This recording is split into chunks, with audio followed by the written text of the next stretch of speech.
I'm a UX director. I work at Ipsos, which is a global market research company. And I've been in UX for around 22 years. I used to own my own UX agency, and I've worked at places like the BBC and air traffic control. And outside of work, I love football, my Xbox, and playing with my kids.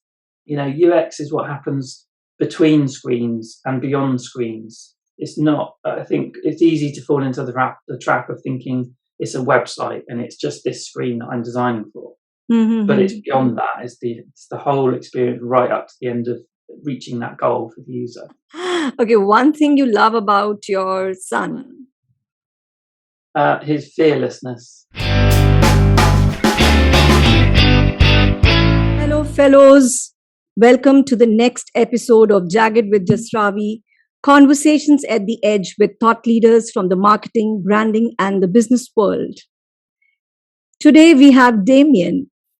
Hi, Damien. It's so nice to have you on my show. Hello. Thanks for having me. Great. So let's start with a very basic question, Damien. What is UX? Yeah, and amazingly, even after 20 years, I still struggle to define what it is. And I think that tells us quite a lot about where the industry is. So, and I think the reason it's so difficult to define is because everyone, from a project manager to a developer to a designer, all affect the user experience. And I think where it has become even more difficult is with CX and service design, and the boundaries are very blurry. But I think fundamentally, UX is defined more by its process than what it is.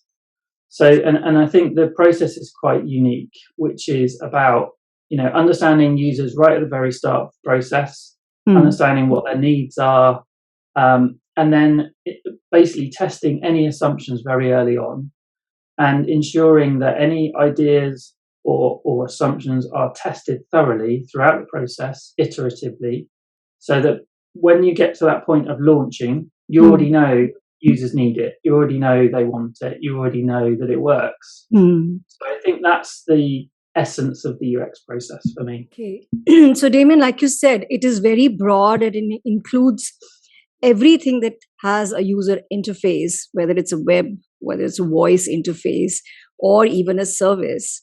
So so that our audiences can really appreciate the entire spectrum and how broad it can be, would you say unboxing is also a part of UX designing that? I would, because I think what we do in UX is we look at what's the user goal, what are they trying to achieve in this interaction, and I guess that's, maybe I should have explained as well a little bit further that CX and UX are slightly different in that CX looks at the entire relationship across multiple touch points, whereas UX tends to sort of zoom in on a touch point at a time. It's not that we don't look at the whole journey, because we do, but we look at one touch point at a time, and we look at what's the user goal here, what is the user trying to achieve. So in unboxing, it might be that the user is looking to buy a gift for somebody. Okay, so that brand then represents that person in that exchange, and when the gifter receives the box, whatever it might be, and they unpack it, that is all part of the experience. It's all part of the same journey and the same goal. So, and I guess it also covers other layers, like with healthcare, there's been a lot more self-administered drugs, for example, now. So what happens then is the unboxing experience takes on an extra layer, which is unpackaging it. So you've got things like, how easy is it to open the box? Can people with arthritis or mobility issues access it easily? But then you've also got the instructions for use and how you actually use and understand how to use this thing.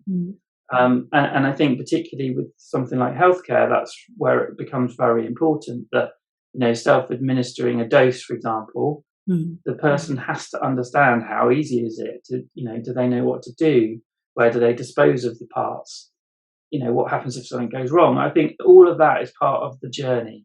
I kind of have a bit of a mantra on, which is, UX is what happens between screens and beyond screens. It's not, I think it's easy to fall into the trap of thinking it's a website and it's just this screen that I'm designing for. Mm-hmm. But it's beyond that. It's the whole experience right up to the end of reaching that goal for the user. Right. That's what you always talk about, that you imply with context, the larger context of the consumer as he's interacting with a particular screen, etc. Yes. Earlier, Damien, you were talking about you and your son being at McDonald's. Yes. And how beautifully you differentiated between CX and UX. Would you like to take us through that example? Yeah, I think the McDonald's one is really interesting because I've got a 7-year-old, and the other day we went to McDonald's and he walked straight up to the touchscreen kiosk thing. So and he was able to order a Happy Meal for himself and his brother, and he asked for my card, and I gave him my credit card. He scanned that, and he was able to do the entire purchase process on his own, unaided. And it really made me realise, actually, that's a really good sign of a great experience. Obviously, kids are growing up as digital natives now. Digital is just part of their lives. So that is an element. But I think for a 7-year-old to be able to interact entirely just kind of proves the value, I guess, of UX in that environment. That if he can do it, then pretty much anyone can go in and use that. Yeah. And I think the CX thing is just really emphasising the point that CX would look at an entire journey with McDonald's. They would look at maybe our whole relationship with McDonald's, how we feel after every interaction. They're much more worried, I guess, about our opinions and our attitudes and values. Whereas I think UX is much more zoomed into the interaction, and that interaction being simple and easy and helping us get our job done. And in that example, it does exactly that. Yeah. And it kept in mind the age of the user and what the child needs to feel at the end of the finishing of the interaction. And of course, the dad also felt happy and proud. Another gratification. Yeah. I mean, that McDonald's experience is actually really interesting because if you sit and observe people, very few people walk up to the counter that I've noticed anyway. So, I was kind of doing my job in some ways when I was at McDonald's with him, because I started to observe other people, and I saw many people walking straight up to those touchscreen kiosks. And I thought that was just a really interesting way in which McDonald's have changed the relationship there. So instead of walking straight up to the counter and speaking to a member of staff, that we've learned that, and also the placement as you walk in the door, all of the kiosks are in a big touchscreen screens that are quite hard to miss. And they draw that interaction, and obviously it makes the experience much quicker as well. So they've done it very well there, I think. Okay.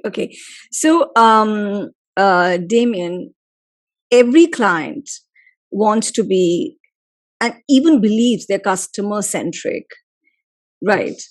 I mean, there was always more, but they believe they are. So then why, the UX is always not customer centered? Are there any misconceptions there? What is it that's not happening?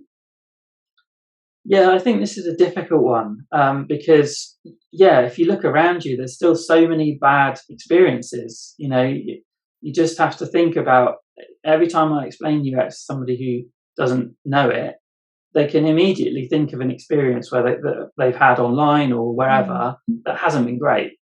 And I think that what happens there is that boardrooms are full of people who are very well-meaning and think they're customer-centric. But actually, when it comes to the point of making difficult decisions, often they don't make those decisions with customers in mind. And I think that's the reality, is that it's very easy to make decisions based on data and numbers, and sometimes those can dehumanize the people that are actually interacting. And I think that sometimes, and I'm not just aiming this at boardrooms, but I think that's typically where the big decisions are made. And I think sometimes they can be a little bit far removed from everyday customers. And I think one way to combat that would be looking at things like exposure hours. So I think looking at how can we engage the board with real people on a more regular basis, so that when they're making those decisions, they really have that idea in mind. And I read something, I don't know if this still happens, but over here in the Royal Mail, so the post office, the postal service, I think all of the senior executives have to spend a certain amount of time in a local post office. So I think that's a really good example of where, the exposure hours, they have to see the old lady who's trying to sell stuff and doesn't understand technology. And I think that's a really good principle to adhere to become more customer centric. Yeah, get in the customer's shoes and get to know them as real people in their life, in their world. So, you mentioned, Damien, that data is dehumanizing, that aspect of interaction and the finer aspects of the interface with the consumer. So on the other hand, then behavioral science and semiotics, which is looking in between, the claimed in between, the behind the obvious, would you say that has a role for UX design as well? Yeah, absolutely. Yeah, I mean, a lot of design work, when we're designing interactions, we're looking at changing behavior. Ultimately, is we want somebody to buy more, to engage more, to whatever the business goal is. So I think behavior change is fundamental to UX, and how people interact.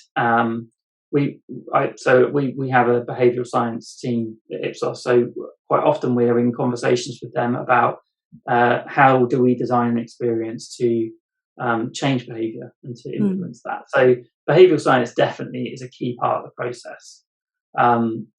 And semiotics is fascinating. I studied that a long time ago, and only recently have kind of applied it to the UX role. But semiotics is kind of all around the science of kind of signs, really. So when we see so padlocks and star ratings and things like that, we kind of feel more security. So, and you see this when you're trying to design a website for trust, for example. So I think there's many symbols that reference trust in our society, and obviously that's cultural as well, because different cultures have different colors and symbols. But I think integrating that into the design experience and the journey and the interaction is really key to, I guess, communicating without words. That's in essence, I think, semiotics. And that's where design comes in, really important in that interaction. Yes. So for website design, like you were mentioning earlier, this would be critical actually to look at those aspects. Damien, so if you had to sum up, a good UX experience must do, and what are those things? Yes. I mean, obviously that depends on the context. But I would say that the sort of fundamentals, I quite often think of Maslow's hierarchy of needs, where it's like sort of food, shelter. I think there's a similar hierarchy of needs when it comes to UX. And I think the bottom rung, the very sort of fundamentals have to be, it's easy, it's fast, it's accessible to people. So, no one's excluded. It's easy to understand, it's credible. So I think you've got that fundamental layer, and you can't really get to, enjoyable or delightful until you've got the fundamentals right. And I've seen many briefs over the years from companies looking for a delightful user experience, but they haven't addressed the fundamentals. So it's a building blocks process. Yeah, absolutely. Thank you so much for that. And Damien, earlier you were taking this example of a bike, and Yes. So yeah, that was yeah, the unboxing thing. So yeah, I thought it was a really interesting project that I saw, which is a company called Moo Bikes. And basically, what they did was they found that they're an online store, so they ship bikes. So you buy a bike online, they send it to you. And what they were finding is that many customers were complaining that the bike was damaged in mm, transit. So they were mm, getting, these battered, beaten up boxes with the bikes inside. And I just thought it was a really interesting process where they took on board that, the customer feedback, and then they looked at, well, how can we redesign this? How can we mm, influence this? mm. And I think behavioral science kind of comes into this. Whether they use that or not, I'm not sure. But Yeah. so what they did is they redesigned the box to look like a television. So it was, like the outside of the box has a TV on it, and the inside has a bike. And just that change Yeah. resulted in much lower rates of damage. And I just thought, as a design, experience and designing the journey and looking at every aspect of the user journey, that Hmm. was a really good example. Yeah, very insightful. And once you mentioned it, I looked it up. 80% uh, it decreased, the damage during transit. And Yeah, even when they pointed this out, that this is a deception, even then it worked. yeah, So the visual aspect of it. So how insightful that was. So they identified the real problem, and then they said, okay, what is it, without too much thinking, immediate care, yeah, handle with yeah, care. How can we communicate? And what yeah, a brilliant, yeah, a brilliant solution that became characteristic for the brand. I think they yeah, started talking about it a lot. yeah, So there was another yeah. example you had mentioned, Damien, which was also very interesting in the banking space. So yeah, Monzo is a kind of what's known as a neobank, so a new bank over in the UK. So they're challenging the more traditional Hmm. established banks. Yeah. And so this was in reference to vulnerability. So one of the areas that we're looking at a lot at the moment is kind of, I mentioned it a second ago, so being accessible, designing for everyone, Hmm. but designing for vulnerable users is about designing to prevent harm. So what Monzo are doing, which I found really interesting, is they're looking at how do we restrict people from who maybe have gambling addiction or are susceptible to gambling. How do we restrict that behaviour, and how do we Hmm. support them in not doing that? So they designed something where ultimately you could put a block, so any card that you use you wouldn't be able to buy or pay for gambling. So what they did is they made something where they created something called positive friction. So they kind of put a barrier in somebody's way. If they wanted to turn that back on and pay for gambling again, that they had to phone customer support, so they couldn't do it via an app or online. And then there Hmm. was a 48-hour cooling off period Hmm. before they could then activate that card and use it again for gambling. So Hmm. I thought that was a really nice example where they'd taken a very specific interaction. They Hmm. thought about the users and what the need was and how to prevent harm, and they designed that interaction in such a way um, that really worked. And I can't remember the stats off the top of my head, but a lot of people have turned it on, and not very many people have turned it off. So it's Hmm. obviously working, which is It's great. working. Yeah, yeah, yeah. For good habits and de-addiction, I mean, these UX can play such a big role. Um, Damien, would you like to share something about the Ipsos process for UX design? Whatever you Yeah, can. Yeah, absolutely. I mean, I can't talk about specific projects, yeah. but I think fundamentally our UX process is based on the fundamentals of good UX, which is really kind of understanding users, really understanding the context in which they're using something, Mhm. um, I think a key element of what we do is we look into what are they currently using. So if we're going to design something new, we really need to understand what's the problem people are trying to solve and how do they currently solve that problem, and what's good and bad about that experience, and where are the gaps in the experience. So then we really get that foundational knowledge before we go anywhere near design. So we have to understand what's the problem we're trying to solve, and what's the context of that problem. And then what we do is we deep dive then into ideation, and we come up with lots of ideas, come up with hypotheses as to why, what we think's happening, and how we can fix that. And then once we've got our design ideas, we take them into prototypes. We test those prototypes with people, with the right people, the target audience.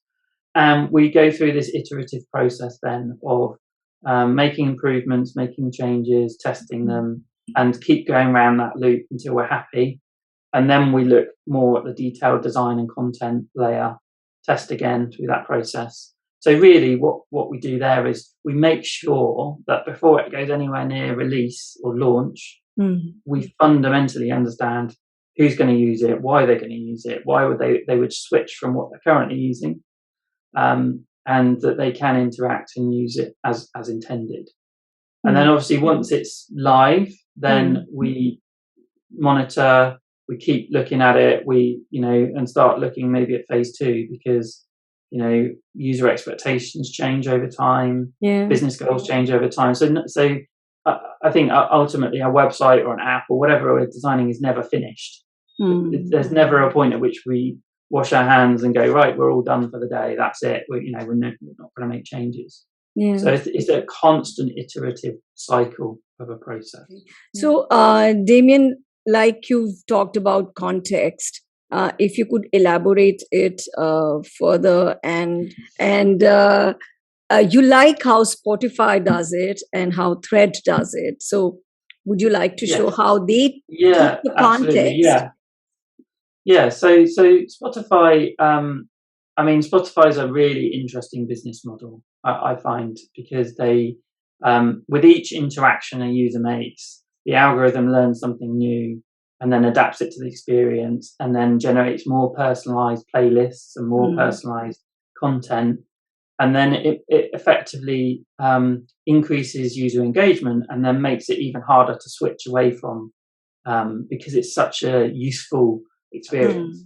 One of the things they do, which is quite interesting, is that the running. So if you use Spotify for running, it will adapt the playlist based on the tempo that you're running at to match the tempo of the song. So it will intelligently select new songs based on your preferences and the tempo you're running at to keep you at a certain pace. So that's a really good example of adapting the context of use, the data it's receiving, what it knows about you, and giving you an experience on the fly. So I think Spotify is done incredibly well, and there's a lot going on behind the scenes that maybe the average user doesn't see. But it's a very clever business model, I believe. The Thread service is interesting. So slightly different form of personalization, in that it's not adaptive to me on the fly. It's probably a bit different to that. But what it does is, so when you sign up, you select, your body shape, you select how tall you are, your weight, the size of all your body measurements, and then you select how you like clothes to fit. Do you like them quite loose, tight, baggy, whatever? And then once it's done that, you then select a bunch of preferences based on the looks that you like. So as a guy, I don't like going into shops and buying clothes. I just don't enjoy that experience. So what Thread has done is it's a service that basically takes advantage of that. And every month they give me a feed of potential things, so inspiration of, here's a look that you could buy right now. So here's the jeans, the shirt, the jacket, and the shoes, and you can buy it all in one straight through Thread. And you can scroll through, and each month you will get, 5 or 6 different looks to get inspired from. So I just think as a service, what it does is it taps right into, many men don't enjoy shopping. We want to be inspired. We don't want to have to look through various shelves, and it knows the fit and the sort of style that we like. So it just takes the pain away from shopping for me. So I think that's a really nice example. Yeah, that's lovely. And it also is kind of encouraging you to perhaps try on certain elements of the look, which you don't know how they'd look, Exactly. when it comes together. So they're helping you experiment and giving you the confidence. And in that sense, they're kind of driving it for you in terms of, creating your wardrobe. That's amazing. Yep. And I think I was just thinking, Damien, that brands, everything is about brand experience today, the brand relationship. I mean, if they work closely with understanding how the UX is impacting that for a regular consumer, how critical it is, the evolution will also be, more seamless as technology is evolving, as the consumer is evolving, and the brands need to evolve. But the UX is playing such a big part, and not just for brands like Spotify, Thread, and Netflix, but otherwise also for banks also. Now that brings us to the future trends in UX. Yes, future trends. Because Damien, I was talking to another expert from Google, and he was saying that the connected experiences itself can be a key differentiator for brands and businesses, and in context of APIs, etc. So this whole seamlessness, multiple devices, and the blended view of the journey. Because I was thinking that even when you go for shopping at a retail, you carry your mobile, and sometimes you've searched just before entering, and then you pay with your mobile. So there is a digital footprint, being left. So nothing is just online or offline, in terms of the UX design. So in this whole context, what would you like to talk about the future trends? Yeah. I mean, there's a few different areas that I could go into. So I could pick lots of different things, but I think the first thing that I would like to pick on there is the whole omni-channel experience. So moving from your device to the website to the wherever. So, and I think banking is a really good example here. So, when you use an app for a bank and you use the website, you kind of expect it to be exactly the same, right? So you expect the same experience, you expect things to do the same layout, same terminology. And you also expect the same that if you went in branch and you spoke to an advisor, a customer advisor, that they would also use the same terminology. And they don't. And quite often the experience is all different, and it isn't quite as seamless as we would like. And you extend that even further, that if you apply for a loan from a bank and you've already got a current account with them, you would expect them to know who you are and all of the information. But they don't act in that way. You have to apply as if you're a completely new customer once again. So I think for me, the future is a much more joined up, seamless experience. Where every interaction you have is predictable and consistent, no matter what device, what area you're logging into. So I think that's the kind of short-term view of where things should be. And it's frustrating things aren't there already, really. But when we look a little bit further beyond future, I think, personalization we've mentioned. I think having much more intelligent personalization is key.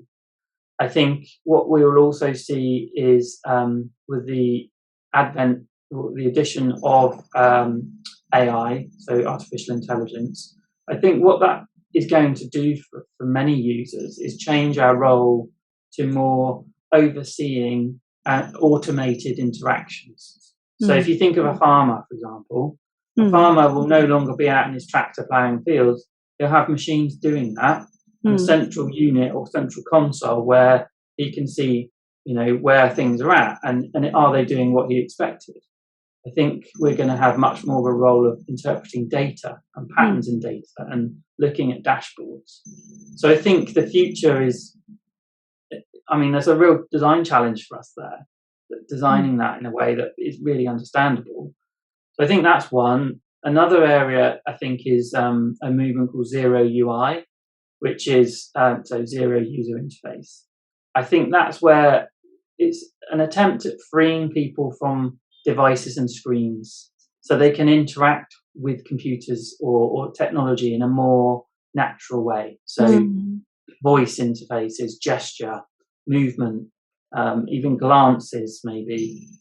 So I think that is something that I really believe is the future. We don't want to be sat in front of computers and holding mobile phones all day to getting what we need done. So the more we can move to that, the better. And then obviously you've got the whole mixed reality, metaverse, that there's so many interesting things there, and it's quite hard to picture what exactly that is because obviously it's still being defined. You could argue it's almost already here with certain games like Roblox and Fortnite and stuff like that. So perhaps shopping also. Yeah. So yeah, exactly. Yeah. So there's so much going on in the world of technology, and I think that's why I'm so excited about UX's role, because each of those interactions has to add value. Otherwise, people just aren't going to use them. So you want people to adopt this new technology and great new service, they have to see the value, and it has to be easy to use and worth it. So, Damien, we've come to know that you are big time into photography. My background is psychology, and obviously a lot of what I do is UX. So observing people in real life is something that has always fascinated me, and I think that's where the link with photography comes in. And I've always been fascinated by looking at people walking past and wondering what their life must be like and where they're going, and that kind of that aspect of just a picture in time. So yeah, photography, street photography, I love because it captures a moment in somebody's life or a setting, and you just get that context of what's happening. So yeah, super. I want to see some. Yeah. All right, so I just picked three to share, and this one I don't know what it is about this guy and this situation, but I just imagine he sat there waiting for his wife to have her hair cut. He's bored. He's got his dog. And I just think the moment in time where he is looking at the camera, you make that connection, and you kind of almost see into his life. It's lovely. It's lovely how the dog is also like waiting. Yeah. It's like somebody said statue. Yeah. Yeah. Nice. Yeah. So the other one that I have got here is like a very tired workman at the end of a hard day, and just checking out somebody who's walking past. So it's like that sneaky peek of a snapshot in time. The other one that I chose was just this one here of I don't know. I just saw this guy looking out of his window. Just caught that moment in time where he's looking down. Wow! How did you do that? Just a different in perspective. I quite liked about this one. Very nice. So, it's so it's such a perspective. Every picture has your perspective. Mother's best advice. I think don't eat something that smells funny. Useful. Okay. Yeah. Favorite personal possession? My watches. Okay. Alternate profession could have been? Designer of some description. What would you do on Mars for fun? Wow. Take photos. Okay, one thing you love about your son? His fearlessness. Your most often used phrase as per your wife? Make a decision.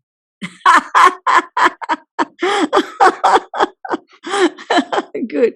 Which animal will you be? Which animal will you like to be if given a choice? Oh, a panther. Okay. One thing no one knows about you. A lot of people don't know about the photography thing we just talked about. Yeah. A book you'd like to gift to all your friends. Quiet by Susan Cain. Okay. What would you tell your 18-year-old self? Feel the fear and do it anyway. So, Damien, would you like to share any online addresses with our audiences? It will be there in the show notes as well. But yeah, I mean, I think LinkedIn's probably the one that I use the most. I'm on Twitter, but I use that mainly for learning. So LinkedIn is the one that I use for interacting with people.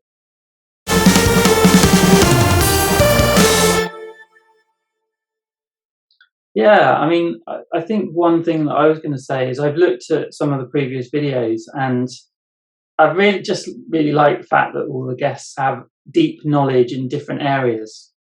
I can't remember the guy's name, but the guy from Google I found fascinating, talking about, he also was talking about personalization in the future. So yeah, I mean, I just think that the depth of knowledge is great. Yeah, like, share and subscribe, please. Okay. Thank you so much, Damien. It's been wonderful to have you on the show. Loved hosting you.